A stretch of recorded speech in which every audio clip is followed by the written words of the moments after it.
Morning, everyone. It's Wednesday morning around 8:30. Doing the um pre-opening comment a little earlier this morning since I don't see that a lot is going to change, and there's only one statistic coming out at 9 o'clock, which is housing price index. I'm sorry, mortgage apps actually fell 8.9% this week as opposed to the spike of up 8% last week.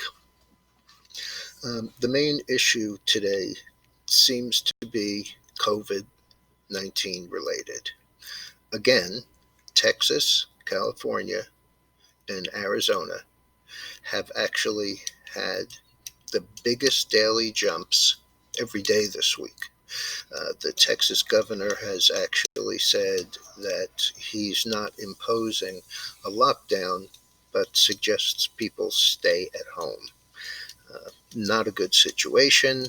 Uh, I don't want to say anything negative about the protests because I believe in a lot of what they're talking about. But the fact is, they're also mass groups.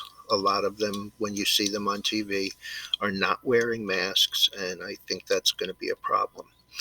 Futures are lower across the board this morning.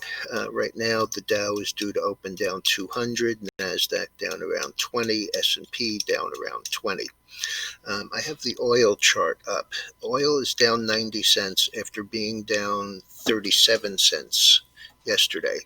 And I've mentioned this a couple of times in the past couple of days in my comments and in my daily note. I think that we have built a nice base here. I think we were due for a pullback after a run from basically just under 35 to just over 41.63, so almost 42. So that's a 20% increase. Wouldn't bother me at all to see a decline, and that's exactly what we're getting. I'd like to see it hold in this area, the 38.65.75 to 39 would be very constructive if it held. Gold is up, as you can see, about $5 or $6. It has been up as high as 1796.10, so that's a new recovery high. The old high here is 89. So while it is pulling back a bit, it is up on the day. I'd like to see it hold in this 1775 area before before it moved back to the upside. Okay, a couple of statistics here, and some of them are pretty surprising. First of all, this is the last week of the quarter, and there may be profit taking. I'm sorry that I didn't point that out when I pointed out over the weekend that this is generally a week that sees some weakness after triple expiration. But for the quarter, we have the best quarter in the Dow since 1987, in the Nasdaq since 1999, and in the S&P since 1975. These are pretty impressive. The only thing that I want to warn you about is 1999 was pretty much in the dot-com and internet boom bust. 87, everyone knows, was the portfolio insurance and program trading. 75 for the S&P. I don't have a stat that lines up with that would be in any way negative.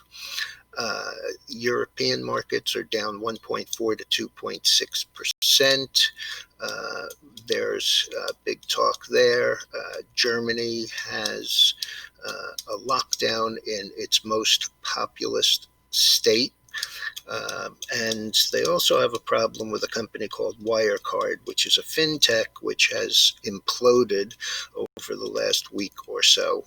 Evidently, it's a payments kind of site, and they can't seem to find $2.1 billion that looks like it may never have existed.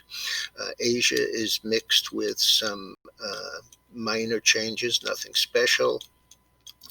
And here at home, the airlines have reported that June traffic is up 100%. Unfortunately, it's still down 81%. Boeing is down a couple of dollars.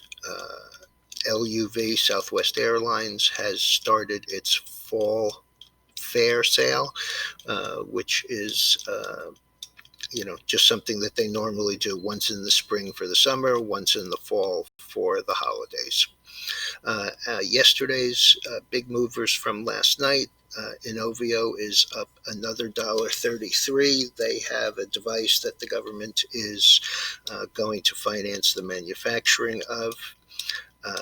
T-Mobile, another new high, over 109, up about $2. And as I mentioned last night, SoftBank is selling its $32.6 billion stake there. Dell and VMware on the spin-off or other manner of Dell getting rid of their piece, which will net $50 billion. Dell's up 8, and VMware is up 13. One more specific statistic that I want to bring up. Berkshire Hathaway, known as the biggest value investor, is now 20% of its market cap in Apple. That's pretty impressive from the standpoint of how well the stock has performed and how much it moves the needle at Berkshire. But as a value investor, we're now susceptible to Berkshire maybe being a seller of some of that stock, because being 20% concentrated in one name is never a good idea. All right, everyone, have a good day. And please, if you like the work, subscribe.